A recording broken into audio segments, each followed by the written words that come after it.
A heartily welcome to everyone our YouTube channel CA Sansar. I'm speaking to Stella from the CA Sansar, and today we are going to talk about the Benami Property Transaction Act. And it's our pleasure to welcome CA Mohit Garg sir. Thank you so much, sir, to giving your valuable time today and also joining us again. And before the beginning, I requested to all of you, those are watching us and our followers, to subscribe our YouTube channel, CS Ansar, and comment, like, share this video. And do not forget to hit the bell icon to get more information from our site and also the latest update.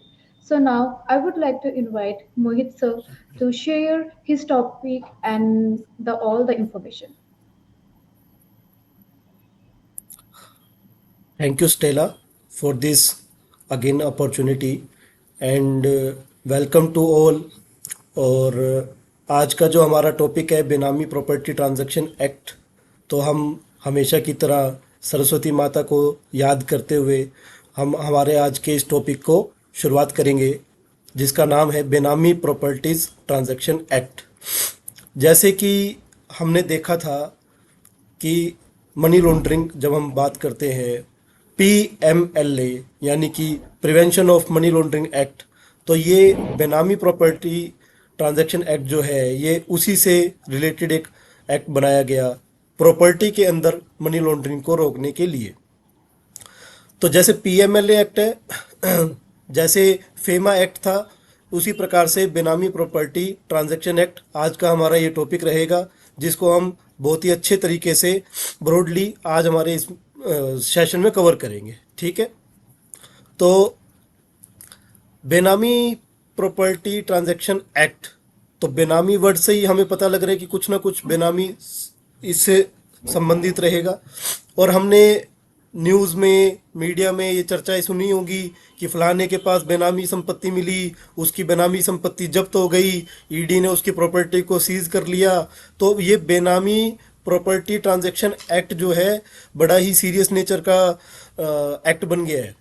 तो इसलिए as a professional हमें इसकी अच्छी जानकारी होनी चाहिए, plus इसके अंदर आगे अपॉर्चुनिटीज़ भी बहुत सारी है जो इस एक्ट के अंदर कोई भी लॉ केस तो आ ही नहीं सकता। जितने भी प्रॉपर्टी के केसेस होंगे वो इस एक्ट के तहत आएंगे। तो हम एक बात करते हैं कि सर जो ये बेनामी वर्ड है कि बेनामी प्रॉपर्टी का मतलब, तो बेनामी प्रॉपर्टी में दो शब्द आए, बेनामी और प्रॉपर्टी।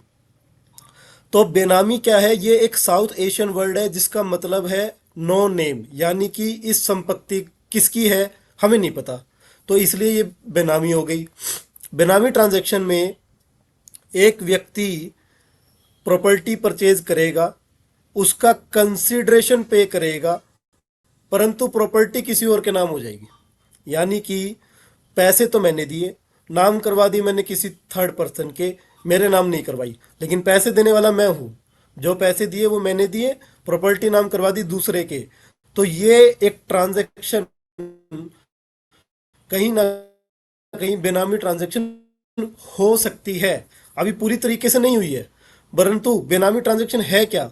तो अगर हम यहाँ पे देखें, it is a transaction where a person buys a property in the name of another person or gratuitously transfer property in the name of other person without an intention to benefit that other person। यानी कि जिसके नाम पर property हम दिखा रहे हैं, चढ़ा रहे हैं, लेकिन असली में बेनिफिट उस व्यक्ति को नहीं मिलना।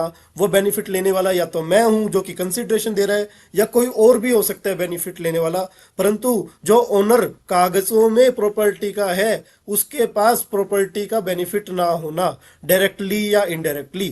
तो सिंपल शब्दों में मैं बताऊं, बेनामी ट्रांजैक्शन हवाले के पैसे को रोकने के लिए, दो नंबर के पैसे को रोकने के लिए, मनी लॉन्ड्रिंग को रोकने के लिए मेजर रोल प्ले करेगा। और ये आने वाले सालों में हम देखेंगे कि ये मार्केट में बहुत ही ज़्यादा, और एट प्रेजेंट भी इसके काफ़ी केसेस आ रहे हैं, और आने वाले सालों में भी हम इसको बहुत अच्छे तरीके से मार्केट में प्रैक्टिस होते देखेंगे। तो जो जो लेजिस्लेशंस बेनामी ट्रांजैक्शन से रिलेटेड है, हम उनके एक बार नाम देख लें। जो बेनामी ट्रांजैक्शन प्रोहिबिशन एक्ट 1988 जो हमारा है जिसमें कि 9 सेक्शन है, ये तो सिर्फ एक बेसिकली कॉन्स्टिट्यूशन टाइप से 9 पेजों में बेनामी ट्रांजैक्शन को बताया गया है 9 सेक्शंस में, तो वो है।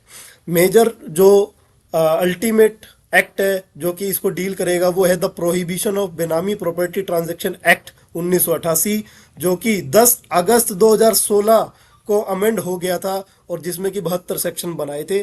तो देखिए 1988 का कानून था, कहीं कागजों में दबा पड़ा था, इसकी कोई महत्वता नहीं थी, इस कानून की कोई महत्वता नहीं थी। परंतु 2016 में 10 अगस्त 2016 को जब ये अमेंडेड हो करके आया तो इसका जो अपडेटेड वर्जन आया उसने सबकी नींदें उड़ाई। हम एग्जाम्पल भी देखेंगे कि कैसे एक एग्जाम्पल से एक प्रॉपर्टी सरकार के खाते में चली जाएगी और हम सालों साल बेशक केस लड़ते रहें, परंतु वो प्रॉपर्टी जिस दिन बेनामी डिक्लेयर कर देगा उसी दिन सरकार की हो जाएगी। अब बाद में हम केस लड़ते रहे, तो ये बड़ा ही सीरियस नेचर का एक लेजिस्लेशन आया है। इसके बाद इस एक्ट के साथ जो रूल्स हैं वो है प्रोहिबिशन ऑफ बेनामी प्रॉपर्टी ट्रांजैक्शन रूल्स 2016। और फिर हम देखेंगे कि जो ये अमेंडेड एक्ट है ये लागू कब से हुआ, तो ये लागू हुआ सर आपका 1 नवंबर 2016 से। तो 1 नवंबर 2016 से ये जो बेनामी ट्रांजैक्शन का एक्ट है ये लागू किया गया था। अब कानून तो बना था 5 सितंबर 1988 को, कानून 5 सितंबर 1988 का ही माना जाएगा, परंतु क्योंकि अमेंड हो गया था अगस्त 2016 में और जो अमेंडेड एक्ट है वो एप्लीकेबल हुआ था 1 नवंबर 2016 से। अब इसका पर्पज़ क्या है सर? पर्पज़ सिंपल सा है कि भैया प्रॉपर्टी जिस व्यक्ति के नाम है, अल्टीमेट ओनर जो उसका है कागजों में, उसी के पास उसका बेनिफिट होना चाहिए। अगर बेनिफिट तो प्रॉपर्टी का कोई और उठा रहा है, प्रॉपर्टी नाम किसी और के है, तो फिर वो सरकार को दे दो, वो सरकार की प्रॉपर्टी है, हम ये काम करने नहीं देंगे। इसमें भी कुछ एक्सेप्शंस हैं, कुछ ऐसे जेन्युइन केसेस हैं जहां पर प्रॉपर्टी जो है दूसरे के नाम पे होगी, बेनिफिट कोई और उठा रहा होगा, परंतु सरकार ने ये देखा कि वो जेन्युइन नेचर का तो उसको अलाउ किया। लेकिन अगर किसी का मकसद पैसे कमाने का, 2 नंबर के तरीके से पैसे कमाने का है, उसको वाइट ब्लैक कन्वर्ट करने का है, मनी लॉन्ड्रिंग करने का है, या टैक्स की इवेजन या टैक्स को बचाने के लिए अगर हम कर रहे हैं, तो वो सारी ट्रांजैक्शंस उनको रोकने के लिए बेनामी ट्रांजैक्शन को बनाया है। अच्छा, तो हमने अभी देखा कि 1 नवंबर 2016 को हमारा जो है किस में आया, कानून फोर्स में आया है। और इन्होंने इस अमेंडेड एक्ट को नाम दिया प्रोहिबिशन ऑफ बेनामी प्रॉपर्टी ट्रांजैक्शन एक्ट 1988, और एक बेनामी ट्रांजैक्शन की क्लियर डेफिनेशन देने का प्रयास किया इस एक्ट ने, ताकि अच्छी तरह से समझ में आए कि कौन सी बेनामी ट्रांजैक्शन है कौन सी नहीं है, उसके ऊपर कोई क्लेश ना हो सके, ताकि कोर्ट में कोई जा करके कहीं ऐसा ना हो कि बेनामी वर्ड पे ही क्वेश्चन अराइज कर दे कि सर बेनामी कैसे, पहले तो बेनामी बताओ, जब भी तो आगे बात करेंगे कि एक्ट लगेगा कि नहीं लगेगा। तो बेनामी प्रॉपर्टी का मतलब क्या? देखिए, एक एक वर्ड का जब लेजिस्लेशन में देखते हैं तो मीनिंग बड़ा स्ट्रोंग है। Any property which is the subject matter of a benami transaction and also include proceeds from such property. कोई भी प्रॉपर्टी जो बेनामी ट्रांजैक्शन जिसका सब्जेक्ट मैटर है, यानी कि दो चीज, प्रॉपर्टी और दूसरी चीज बेनामी ट्रांजैक्शन, दो चीजें हमको देखनी पड़ेगी कि प्रॉपर्टी क्या और दूसरी चीज क्या देखनी पड़ेगी, बेनामी ट्रांजैक्शन क्या। बस इतना समझ लेंगे, कानून समझ में आ जाएगा। इतना समझने से ही हमारे को ये कानून बिल्कुल अच्छे ढंग से समझ में आ जाएगा। प्रॉपर्टी क्या है? Asset of any kind, asset of any kind यानी मूवेबल भी और इमूवेबल भी। अभी तक सबको क्या गलतफहमी लगती है जी, बेनामी प्रॉपर्टी है, इमूवेबल प्रॉपर्टी पे लगता होगा किसी के घर पे, कमर्शियल कॉम्प्लेक्स पे, या जो अनऑथराइज बना हुआ है। ना ना ना ना ना, मूवेबल और इमूवेबल दोनों तरीके की, टेंजिबल और इंटेंजिबल यानी कि गुडविल तक आपकी प्रॉपर्टी में काउंट होगी। कॉर्पोरियल और इनकॉर्पोरियल, कॉर्पोरियल और इनकॉर्पोरियल मतलब जैसे कि आपने बोला जी कंपनी है, कंपनी के नाम पे प्रॉपर्टी है, कॉर्पोरेट के नाम पे प्रॉपर्टी है, तो वो भी इंक्लूड होगी। कोई राइट और इंटरेस्ट है, यानी कि प्रॉपर्टी फलाने के पास है जी, लेकिन इसमें मेरा 20% हिस्सा है, इसमें मैं राइट रखता हूँ खरीदने बेचने पे, तो ये राइट और इंटरेस्ट भी किस में आ जाएगा, प्रॉपर्टी की डेफिनेशन में आ जाएगा।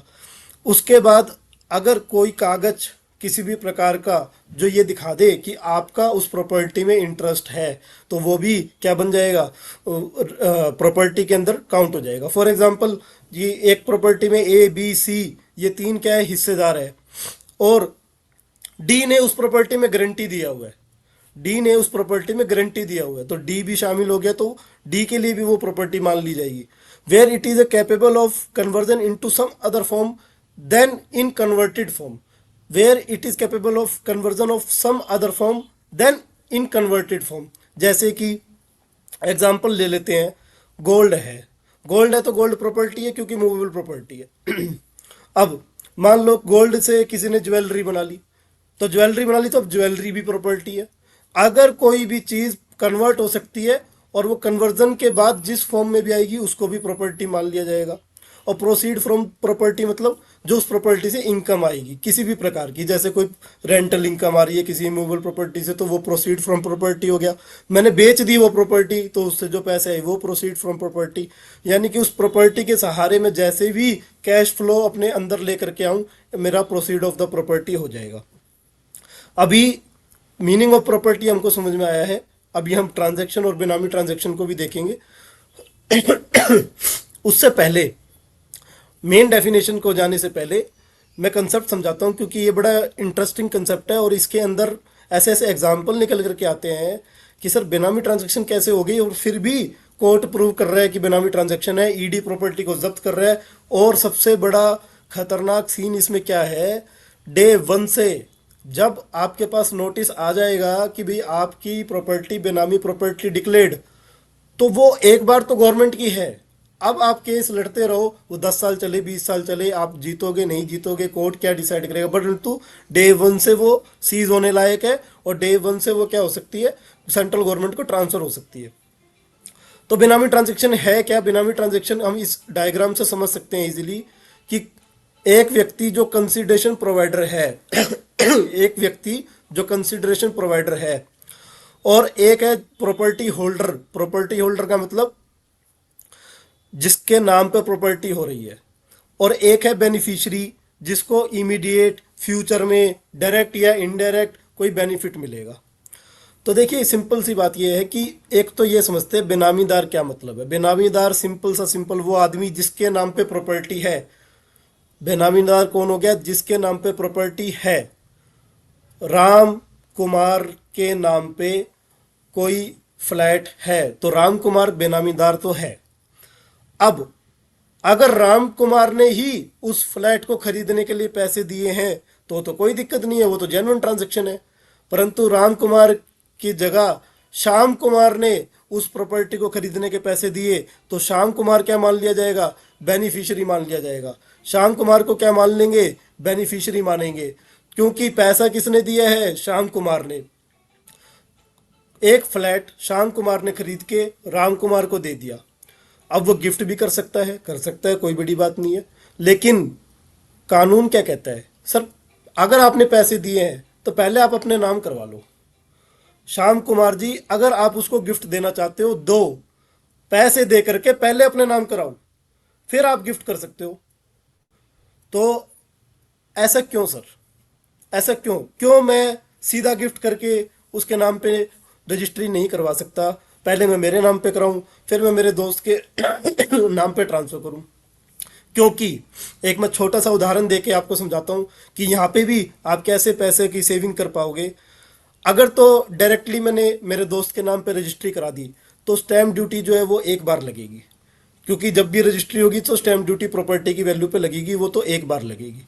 परंतु अगर मैंने पहले मेरे नाम कराई तो मैंने स्टैम्प ड्यूटी लगाई, फिर मैं मेरे दोस्त के नाम कराऊंगा तो प्रॉपर्टी की वैल्यू बेशक जीरो, परंतु स्टैम्प वैल्यू मेरे दोस्त को देनी पड़ेगी। सिर्फ ब्लड रिलेशन के अंदर स्टैम्प ड्यूटी वैल्यू नहीं लगती एज पर लॉ, बाकी सभी केसेस में स्टैम्प ड्यूटी वैल्यू लगती है। उसको सेल मानना पड़ेगा, सर्कल रेट के हिसाब से आपको सेल मान करके उसको क्या करना पड़ेगा? रजिस्ट्री पे स्टैम्प ड्यूटी वैल्यू लगानी पड़ेगी। तो यदि मेरे को ब्लड रिलेशन में छोड़ दूं, ब्लड रिलेशन के केस को छोड़ दूं, तो पहले मेरे को क्या करानी पड़ेगी? मेरे नाम पे रजिस्ट्री करानी पड़ेगी, क्योंकि मैंने पैसे दिए हैं। और फिर मैं इसको ट्रांसफर कर सकता हूँ, गिफ्ट कर सकता हूँ, कुछ भी कर सकता हूँ, तो सरकार को 2 बार स्टैम्प ड्यूटी तो मिलेगी। सेकंड केस हम इनकम टैक्स में देखते हैं कैपिटल गेन। तो जब मैं उस प्रॉपर्टी को खरीद रहा हूँ, जब मैं उस प्रॉपर्टी को खरीद रहा हूँ तो मैं उसकी कंसिडरेशन की पेमेंट कर रहा हूँ, तो मेरे लिए परचेज बनेगी।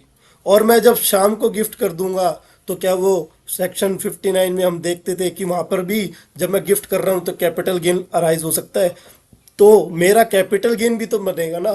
तो उस कैपिटल गेन को कैलकुलेट करने के लिए गवर्नमेंट कहती है पहले तू अपने नाम करा, फिर तू दूसरे के नाम पे करा। तो ये बेनामी ट्रांजैक्शन मैं सीधा ना जाऊं, मतलब मैं इस प्रोसेस को बाईपास ना कर दूं कि जी मैंने पैसे दे दिए इसके नाम कर दो सीधी सीधी, ऐसे नहीं, मेरे नाम पहले होगी फिर उसके नाम होगी। इस चीज को इंश्योर करने के लिए बेनामी ट्रांजैक्शन का मतलब बता दिया कि अगर डायरेक्टली उसके नाम करा दी तो बेनामी ट्रांजैक्शन है। लो जी, कुछ उदाहरण हम देख लेते हैं। अगर मिस्टर एक्स ने कोई हाउस प्रॉपर्टी एक्वायर करी अपने नाम पे और उसका सोर्स क्या है, ब्लैक मनी, यानी कि मान लीजिए मैं मिस्टर एक्स हूं और मैंने कोई प्रॉपर्टी खरीद ली 5 करोड़ रुपए की, और 5 करोड़ मेरे पास कहां से आया मेरे को नहीं पता, आसमान से टपक पड़ा और मैंने प्रॉपर्टी खरीद ली। मैं जा रहा था रास्ते पे, मेरे को पड़े मिल गए 5 करोड़ रुपए, मैंने उठाए फटाफट, गड्ढा खाली करा और प्रॉपर्टी खरीद ली। यानी कि विदाउट या अननोन सोर्स ऑफ मनी से प्रॉपर्टी परचेज करोगे तो हम क्या मान लेंगे, बेनामी ट्रांजैक्शन। तो सर बेनामी ट्रांजैक्शन कैसे होगी, पैसे मैंने दिए, प्रॉपर्टी नाम भी मेरे हो गई, तो फिर बेनामी ट्रांजैक्शन कैसे होगी, क्योंकि सोर्स भी आपको पता होना चाहिए। अगर मेरे पास पैसे कहां से आए, मान लो पिछले एग्जाम्पल में श्याम कुमार ने पैसे कंसिडरेशन ना पेमेंट करके वो पैसे दे दिए राम कुमार को कि तू किसी को बताइयो मत, और तू तेरे नाम से ही प्रॉपर्टी की रजिस्ट्री करवा ले और तू ही पैसे दे दे, फिर तो झगड़ा खत्म, फिर भी बाईपास तो हो गया ना। तो राम कुमार से पूछेंगे भाई तेरे पे पैसे कैसे आए, राम कुमार कहेगा मैं साइकिल से जा रहा था, गड्ढे में से पैसे मिल गए, मैंने उठा के प्रॉपर्टी ले ली, क्योंकि वो तो श्याम कुमार का नाम नहीं बताएगा। तो इसलिए अगर सोर्स भी अननोन हुआ तो आप बेनामी ट्रांजैक्शन में बेनामीदार बन जाओगे। बेनामीदार कौन, जिसके नाम पे प्रॉपर्टी हो गई। चलो अगले एग्जांपल की तरफ बढ़ लेते हैं फटाफट से। एक प्रॉपर्टी रजिस्टर्ड हो गई मिस्टर पीयूष के नाम पे, जिसने फुल अमाउंट ऑफ प्रॉपर्टी दिया, लेकिन वो अनट्रेसेबल है। This property is known as benami property and mister Piyush is called as benamidar. ये क्या मतलब हुआ, मिस्टर पीयूष भाग गया, मतलब मिस्टर पीयूष कोई है ही नहीं, मतलब मिस्टर पीयूष का आधार कार्ड भी फेक, पैन कार्ड भी फेक, वो पैदा ही नहीं हुआ। बस हमने ऐसे ही तहसीलदार को बात करी, कुछ पैसे में मनाया और बोला कि किसी पीयूष के नाम पे चढ़ा दे इसको, पैसे मैं दे देता हूँ। पीयूष दुनिया में एग्जिस्ट नहीं करता, फिक्टिशियस पर्सन है, फिक्टिशियस पर्सन के नाम पे होगी तो प्रॉपर्टी क्या हो जाएगी, बेनामी हो जाएगी। यानी कि ओनर ट्रेसेबल ही नहीं है, किसके हाथ पे उंगली रख के कह दूं कि ये पीयूष है, कोई नहीं है जी ऐसा, तो फिर फिक्टिशियस पर्सन है, तो प्रॉपर्टी बेनामी प्रॉपर्टी। दोनों एग्जांपल क्लियर हो रहे हैं। अगले एग्जांपल की बात कर लेते हैं। Mister P acquired the house property in the name of his brother. Sir ये तो ठीक ठाक सी बात है, मैं अपने भाई के नाम पे प्रॉपर्टी तो खरीद ही सकता हूँ, इसमें क्या बेनामी प्रॉपर्टी होगी। तो देखिए इसमें कोई बेनामी ट्रांजैक्शन तो नहीं है, परंतु फर्स्ट इंस्टेंस में एक बार के लिए हम एग्जाम्पल देने के लिए बता रहे हैं कि ये भी बेनामी ट्रांजैक्शन है। आगे चल के हम देखेंगे कि एक्सेप्शन में बोल दिया कि भैया आप आपके स्पाउस आपके चिल्ड्रन के नाम करा सकते हो, आप आपके स्पाउस आपके चिल्ड्रन के नाम करवा सकते हो, लेकिन डायरेक्टली भाई के नाम पे भी नहीं खरीद सकते। आप आपके स्पाउस और चिल्ड्रन के नाम करा सकते हो पर डायरेक्टली भाई के नाम पे भी नहीं खरीद सकते। अगर ये भी करोगे तो बेनामी ट्रांजैक्शन में आ सकते हो। अगला लास्ट है, mister x the trustee of ABC charitable trust hold property in his own name out of unknown source of the trust. देखिए एक एक्सेप्शन आगे चल के भी पढ़ेंगे कि प्रॉपर्टी जो है वो ट्रस्ट के नाम पर है, इसको छोड़ के एक बार दोबारा मैं दूसरा एग्जांपल ले रहा हूँ कि कोई XYZ ट्रस्ट है, ट्रस्ट के नाम पे प्रॉपर्टी है और उसका पोजेशन किसके पास है, ट्रस्टी के पास। तो ऑब्वियस है ना भाई, ट्रस्ट कोई व्यक्ति थोड़ी है कि आके उस प्रॉपर्टी को यूज करेगा, यूज तो ट्रस्टी करेंगे, वो जेन्युइन ट्रांजैक्शन है। ये क्या केस है, ये कहते हैं जी मिस्टर एक्स यानी कि ट्रस्टी ने ट्रस्ट के किसी पैसे से जो कि सोर्स पता नहीं और अपने नाम कोई प्रॉपर्टी करा ली, तो वो बेनामी ट्रांजैक्शन बनेगी। लो जी, अब एक्सेप्शंस की बात आ गई। एक्सेप्शन से पहले हमें ये पता करना जरूरी है, क्योंकि अमेंडेड एक्ट ने करा क्या। एक्ट तो 1988 से बना हुआ था, कोई केस भी मार्केट में देखने को नहीं मिलते थे, कोई इक्का दुक्का कोई हाई प्रोफाइल केस आ जाए तो आ जाए। तो 2016 में अमेंड क्यों करा सरकार ने, ऐसा क्या था, बेनामी ट्रांजैक्शन की डेफिनेशन क्लियर नहीं थी।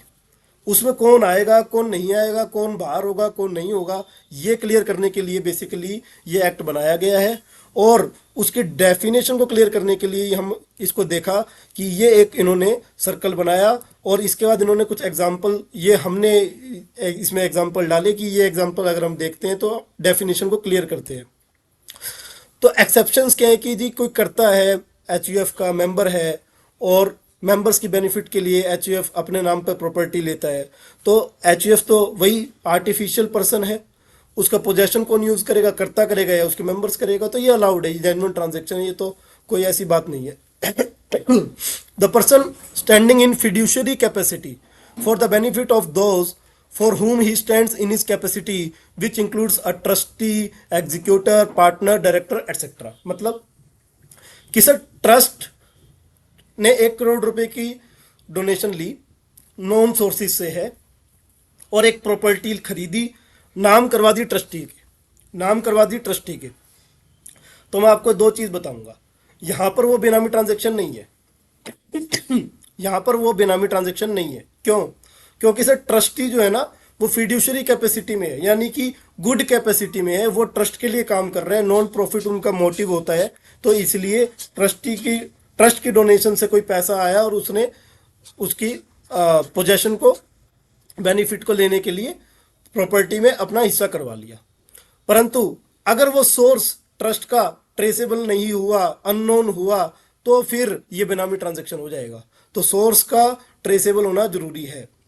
फिर वो पॉइंट जो मैं अभी बता रहा था, स्पाउस और child and consideration paid by non sources of an individual, ये बड़ी इंपॉर्टेंट लाइन थी, consideration paid by non sources of an individual.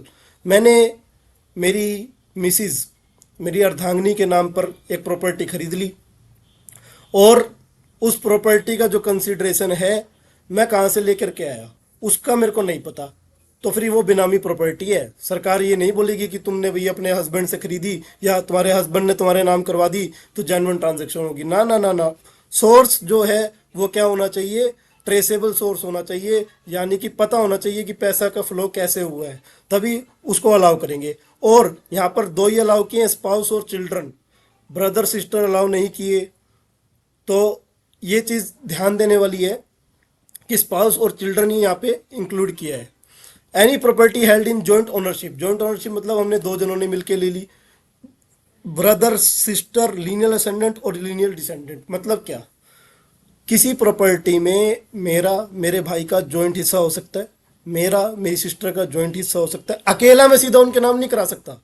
यानी कि अब मैं एग्जांपल देकर बताता हूँ, मैंने 5 करोड़ की एक प्रॉपर्टी खरीदी, 5 करोड़ की प्रॉपर्टी का कंसिडरेशन पूरा मैंने दिया, आधा हिस्सा मेरे भाई के नाम करा दिया, चलेगा चलेगा, ये जेन्युइन ट्रांजैक्शन हो जाएगी, जॉइंट ओनरशिप है। लेकिन वही 5 करोड़ मैंने पे करा, पूरी प्रॉपर्टी में मेरे भाई के नाम नहीं करा सकता, पूरी प्रॉपर्टी मेरे भाई के नाम कराऊंगा तो बेनामी हो जाएगी, मेरे को जॉइंट ओनरशिप रखनी पड़ेगी। जो व्यक्ति कंसिडरेशन दे रहा है वो ब्रदर सिस्टर, लीनियल असेंडेंट यानी ऊपर की पीढ़ी, और लीनियल डिसेंडेंट नीचे की पीढ़ी। ऊपर की पीढ़ी में मेरा पिताजी, दादाजी, उनके पिताजी वो आएंगे, और नीचे की पीढ़ी में कौन आएगा, बेटा, उनके बेटे, पोते, ये सब आएंगे। तो मेरे को जॉइंट में रहना पड़ेगा अगर मैं कंसिडरेशन दे रहा हूं और उनके नाम कराना चाहता हूं तो। स्पाउस के नाम पे ऐसा कुछ नहीं है, चिल्ड्रन के नाम पे ऐसा कुछ नहीं है, मैंने पूरी पेमेंट कर दी, पूरी की पूरी मैं स्पाउस के नाम पे करवा सकता हूँ। लेकिन जहाँ ब्रदर सिस्टर, लीनियल असेंडेंट और लीनियल डिसेंडेंट होंगे, वहां पर मेरे को जॉइंट में रहना पड़ेगा, जो पर्सन भी कंसिडरेशन पे कर रहा है, तो वो जेन्युइन ट्रांजेक्शन रहेगी। अगर पूरा का पूरा तुमने नाम करा दिया जी अपने दादाजी के और पेमेंट तुमने अपनी जेब से दे दी, तो वो बेनामी ट्रांजेक्शन बन जाएगी। इस पूरे प्रोसेस को समझने के लिए सिंपल सा एक हमने चार्ट बना दिया, 5 मिनट के अंदर इस चार्ट को कवर कर देंगे तो एक और क्लैरिटी हमारे को मिलेगी कि बेनामी ट्रांजैक्शन क्या है। देखिए स्टार्ट करते हैं। तो कह रहे हैं सबसे पहला क्वेश्चन, यस या नो में बताओ, क्या प्रॉपर्टी फिक्टिशियस नेम पे है, यानी अज्ञात आदमी के नाम पे, संदिग्ध आदमी के नाम पे है क्या? अगर ऐसा है तो बेनामी ट्रांजैक्शन वहीं से हो जाओगे आप। और अगर ऐसा नहीं है तो चेक करो। मान लो मेरे नाम पे कोई प्रॉपर्टी है, हैदराबाद में एक आलीशान महल मेरे नाम पे निकल आया, और वहां के जज ने मेरे को बुलाया, भैया तुम्हें पता था तुम्हारे नाम पे ये ऐसी प्रॉपर्टी है? मैं जी मेरे को नहीं पता किसके नाम पे है, ना मेरे को ये पता कब खरीदी, किसने खरीदी, मेरे नाम से किसने वहां प्रॉपर्टी खरीदी मेरे को पता नहीं है। तो अगर ओनर को ही नहीं पता कि वो ओनर है कि नहीं है, तो फिर वो भी बेनामी ट्रांजेक्शन है। वो महल मेरा नहीं होएगा, वो गवर्नमेंट का हो जाएगा। ठीक है, तो अगली बात, अगर कंसिडरेशन ट्रेसेबल है क्या? जो पर्सन पैसे दे रहा है खरीदने के लिए, अगर पैसे दे रहा है जो पर्सन खरीदने के लिए, वो कंसिडरेशन ट्रेसेबल है क्या? ट्रेसेबल मतलब उसका सोर्स पता है क्या, कहाँ से आया है? तो पता है तो ठीक है, सोर्स नहीं पता तो वो भी बेनामी ट्रांजेक्शन हो जाएगा। हाँ जी, उसका सोर्स भी पता है, यानी कि फिक्टिशियस नेम पे भी नहीं है, ओनर को ये भी पता है कि मैं ओनर हूँ, कंसिडरेशन भी ट्रेसेबल है। तो अब ये देखो, property held by one and consideration paid by another है क्या? यानी प्रॉपर्टी तो मेरे नाम हो रही है, पैसा किसी और ने दिया है क्या? अगर ऐसी कोई बात है तो फिर हम एक्सेप्शंस को देख लेंगे कि कोई एचईएफ वाली एक्सेप्शन तो नहीं है। नहीं है तो फिर वो ठीक है, और अगर वो किसी एक्सेप्शन में कवर नहीं होता तो वो बेनामी ट्रांजैक्शन में चला जाएगा। अगर फिड्यूशरी पर्सन मतलब ट्रस्ट के लिए ट्रस्टी हो जाएगा, कंपनी के लिए डायरेक्टर हो जाएगा, पार्टनरशिप फर्म के लिए पार्टनर हो जाएगा। तो जो फिड्यूशरी पोजीशन पे होते हैं उनके नाम पे प्रॉपर्टी रखी जा सकती है, कोई इसमें बुराई नहीं है। उसके बाद कोई स्पाउस और चिल्ड्रन के नाम पे भी रखी जा सकती है, और जॉइंट ओनरशिप, बाकी सब ब्लड रिलेशंस में जॉइंट ओनरशिप का होना जरूरी है, स्पाउस और चिल्ड्रन में जॉइंट ओनरशिप की होना जरूरी नहीं है। तो ये इतनी सी कहानी से पता लग जाता है कि बेनामी ट्रांजेक्शन है या बेनामी ट्रांजेक्शन नहीं है। तो ये कुछ अथॉरिटीज हैं कि भाई अगर मान लो सरकार को कभी, अच्छा एक चीज और इसमें, मान लो आपने कोई बेनामी ट्रांजेक्शन कर दी, आपने कोई बेनामी ट्रांजेक्शन कर दी, तो दो दो केसेस अभी मैं बताता हूँ। फॉर एग्जांपल मैंने कर दी पर बाय मिस्टेक कर दी, मेरे को नहीं पता था कि मेरे को जॉइंट में ओनरशिप लेनी है, और मैंने पूरी की पूरी मेरी सिस्टर को दे दी प्रॉपर्टी। तो सर आपको पता है कि नहीं पता है, कानून इस चीज को कभी नहीं मानेगा, वो तो आप मानेगा कि आपने जानबूझ के किए। तो अगर कोई ट्रांजैक्शन हुई और वो बेनामी ट्रांजैक्शन की कैटेगरी में फाल हो गई, तो फिर वो सरकार की प्रॉपर्टी बन जाएगी, आप उसके ऊपर राइट नहीं रख पाओगे। तो सर इसकी टाइम लिमिट क्या है? 50 साल पहले मेरे पूर्वजों ने कोई बेनामी ट्रांजैक्शन करी होगी, 1990 में मेरे पूर्वजों ने कोई बेनामी ट्रांजैक्शन करी, और आज मान लीजिए उसका गवर्नमेंट का नोटिस आ जाए, तो इसकी भी कोई टाइमलाइन तो है ही नहीं। जब जागो तब सवेरा है डिपार्टमेंट के लिए, जब उसको रात को 2 बजे सपना आ गया कि फलाने आदमी के पास बेनामी प्रॉपर्टी है, तो वो तभी नोटिस काट सकता है, किसी टाइम भी काट सकता है, किसी दिन भी काट सकता है, इसकी कोई एक्सपायरी नहीं है। तो ये दो बात के बाद अथॉरिटीज क्या है कि इनिशिएट कौन करेगा, तो या तो एसीआईटी कर सकता है या डीसीआईटी कर सकता है, assistant commissioner of income tax या deputy commissioner of income tax. लेकिन इनको ऑथोराइजेशन के बिना ये इनिशिएट नहीं करेंगे, ऑथोराइजेशन चाहिए जॉइंट की या एडिशनल सीआईटी की। उसके बाद एडमिनिस्ट्रेटर होता है जो कि टैक्स रिकवरी ऑफिसर होता है, और एडजुडिकेटिंग अथॉरिटी यानी कि जिसके पास सिविल कोर्ट की पावर होती है वो रहेगा एनफोर्समेंट डायरेक्टरेट। उनके पास सिविल कोर्ट का जीएमआईसी यानी जुडिशियल मजिस्ट्रेट फर्स्ट क्लास जितना एज पर क्रिमिनल लॉ का भी पावर रहता है। तो आपको बुला सकते हैं, क्वेश्चन पूछ सकते हैं, एविडेंस के लिए बोल सकते हैं, आप डॉक्यूमेंटेशन के लिए कह सकते हैं, आप उनको मना नहीं कर पाओगे। तो फटाफट से अगर कोई बेनामी ट्रांजैक्शन होती है तो उसका पूरा प्रोसेस कैसे रहेगा, कानूनी प्रक्रिया कैसी है, कि सर कैसे ये एग्जीक्यूट होता है, उसको भी देख लेते हैं। फटाफट से बेनामीदार कौन होता है? जिसके नाम पे प्रॉपर्टी होती है तो सबसे पहले नोटिस उसी को काट भाई, प्रॉपर्टी जिसके नाम पे है कागजों में उसको नोटिस दे दो, पहले उसको नोटिस दिया जाएगा। कौन देगा? इनिशिएटिंग ऑफिसर देगा। और इनिशिएटिंग ऑफिसर कौन है? एसीआईटी या डीसीआईटी।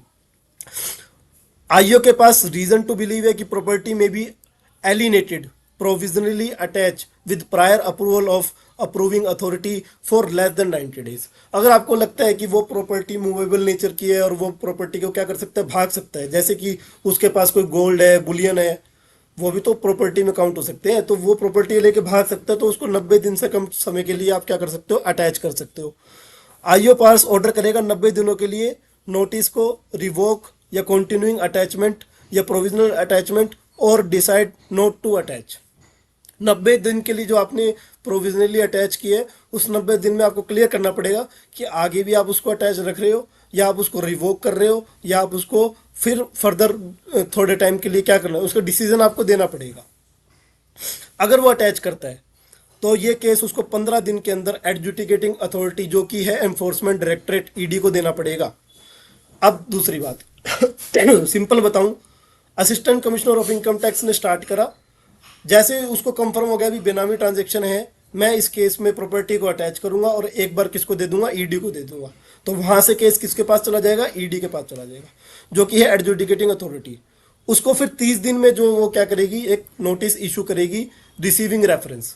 30 दिनों का उसको नोटिस देगी कि हमें ऐसे ऐसे आपका एक केस मिला है, एसीआईटी ने आके हमारे को आपके कागज सौंप दिए और आपकी फलानी फलानी प्रॉपर्टी बेनामी प्रॉपर्टी लग रही है। फिर उसके बाद 1 साल का टाइम मिलेगा from the end of the month, जिस महीने में उन्होंने ये रेफरेंस रिसीव उसको दिया है किसको, बेनामीदार को। 1 साल के अंदर एडजुडिकेटिंग अथॉरिटी ये चेक करेगी कि क्या बेनामी ट्रांजैक्शन की डेफिनेशन पूरी ओके हो रही है कि नहीं हो रही, कहीं वो एग्जम्पशन में तो नहीं चल रहा बेचारा, या हो सकता है कि ट्रांजैक्शन जेन्युइन थी, पुराने टाइम की थी तो उसका रिकॉर्ड नहीं मिल रहा। इस तरीके से कोशिश करेंगे कि क्या वो बेनामी है, क्या वो बेनामी नहीं है, इसके बीच के अंदर। यानी कि एक्ट का जो डिसीजन है सिर्फ ये लेना कि ट्रांजैक्शन बेनामी ट्रांजैक्शन है कि नहीं है। उसके बाद जो भी एडजुडिकेटिंग अथॉरिटी का फैसला होगा वो, अगर मान लो बेनामीदार या जो ओनर है प्रॉपर्टी के या जो बेनिफिशियरी है प्रॉपर्टी के उनके खिलाफ में है, तो फिर वो अपील में जाएगा। उसकी अपील होगी अपीलेट ट्रिब्यूनल में, और उसके बाद कहाँ जाएंगे, अपील टू हाई कोर्ट, और हाई कोर्ट के बाद क्या होता है, सुप्रीम कोर्ट, जो कि शीर्ष निर्णायक होता है। तो ये एक प्रोसेस इन्होंने बनाया जिससे एक प्रॉपर्टी बेनामी प्रॉपर्टी। अब इसमें जो मैं कह रहा था शुरुआत के अंदर, सबसे बड़ी बात क्या है कि आईओ ही आपकी प्रॉपर्टी अटैच कर देगा। पहले 90 दिन के लिए कर देगा, 90 दिन से ज़्यादा के लिए करेगा तो 15 दिन में ईडी के पास भेज देगा। ईडी भी अपना 1 साल लगाएगी, उसको अपने पास रखेगी, फिर वो अपील में जाएगा, फिर हाई कोर्ट में जाएगा, फिर सुप्रीम कोर्ट में भी जाएगा।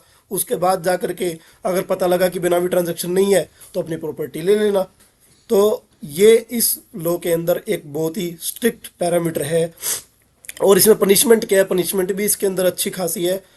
इसमें पहले थी 3 साल की, ये लिखा हुआ है ओल्ड, लेकिन अब है इसमें 7 साल तक की रिगरस इम्प्रिजमेंट। रिगरस का मतलब क्या है कि आपको जेल में चक्की भी पीसनी है, आपको काम भी करना पड़ेगा, रिगरस इम्प्रिजमेंट है। और इसके बाद अगर आप गिल्टी पाए जाते हो तो 25% of fair market value of the property. Property मान लो 1 करोड़ की है, तो 1 करोड़ की प्रॉपर्टी तो चली गई, वो तो गवर्नमेंट के नाम पे हो जाएगी, 7 साल की सजा हो जाएगी, और उसका 25% यानी कि 25 लाख रुपए आपको जुर्माना भी देना पड़ेगा।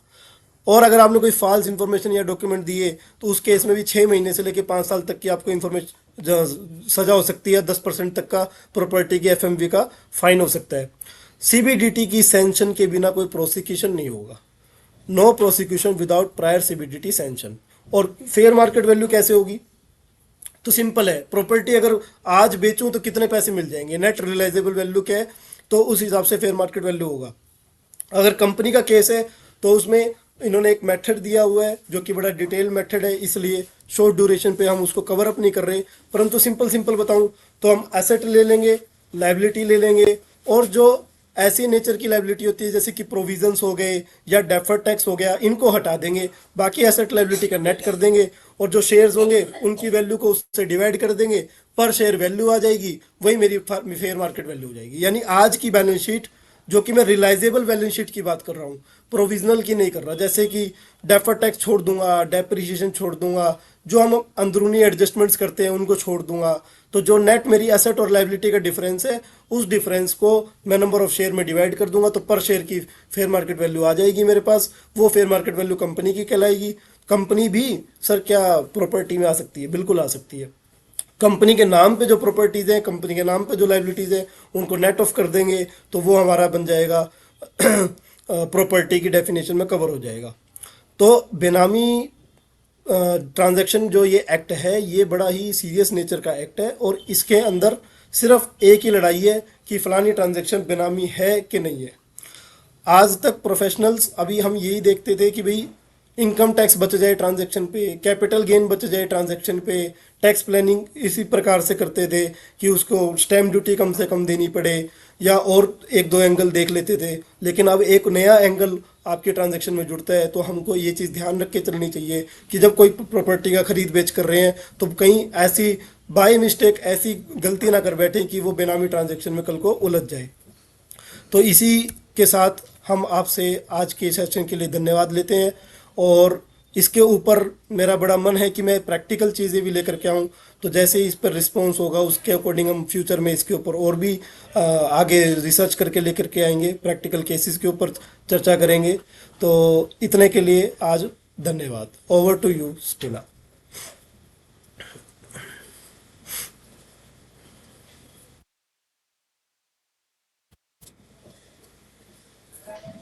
सच अ वंडरफुल एक्सप्लेन सर। आपको जो पूरा पीपीटी थैंक यू। आपने एक्सप्लेन थैंक किया, यू। Very much wonderful.